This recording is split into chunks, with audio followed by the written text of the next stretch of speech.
Here's another great video brought to you by Brayton Energy Canada. For more information, please visit www.energyconsultingadvice.com. Thanks for watching and enjoy the video. Conservation, efficiency, and renewables all have to go hand in hand, and we have to remember that it's a mix of solutions or a collection of solutions that are really going to get us where we need to go. No renewable energy solution can stand alone. We must combine them. More than anything, there is a need for a change from fossil fuels to renewable energy. But this is not happening. All the other things happened. This is not happening. That's of course very interesting. Also very sad actually. I'm very surprised to come here, see what resources you have. An abundance of resources for wind energy, for solar energy, for biomass, for hydro, for everything here. And still there's been discussed to build a nuclear power plant. So what we found in both Alberta and Ontario, and so the detailed studies that we've done there, is that not only is there a huge untapped potential for renewables, but there's actually enough renewable potential that we can be tapping into, that we can start phasing out some of our traditional electricity sources that are either old or polluting or both. And now compared with renewables, you have the potential, the source everywhere. That means you can relink the spaces of energy harvesting and energy consumption. And this changed the whole economy, this changed the world. This renewable energy industry is the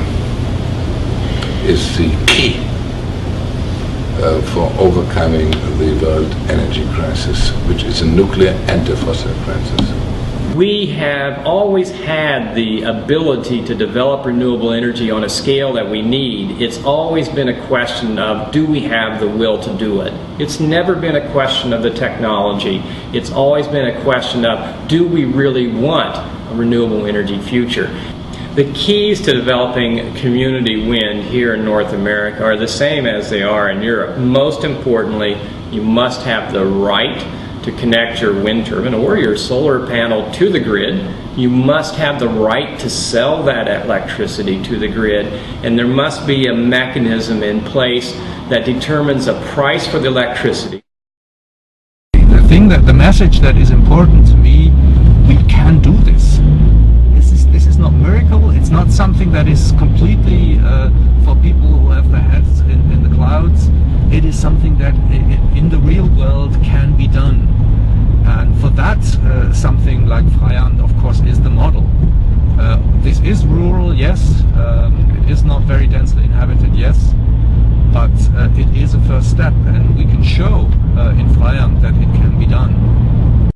Well, I think what we've learned from Europe is this stuff, renewable energy, happens when there's political leadership at the end of the day, and that has to come from municipal level, that has to come from state or province level, that has to come from the federal level to not only to set the vision, but also to create the policies that move renewable energy forward.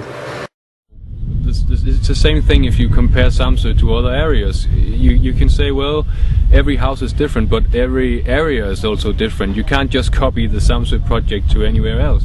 You really need to look into what society are you dealing with, and of course it means of what materials do you have, what kind of wind situation, what kind of solar situation, what kind of biomass situation. But also you need to look into what kind of people are living there. I mean, on Samsø, it's I was surprised. I moved here 4 years ago from Copenhagen, and I would never have thought that this community would be a renewable energy community.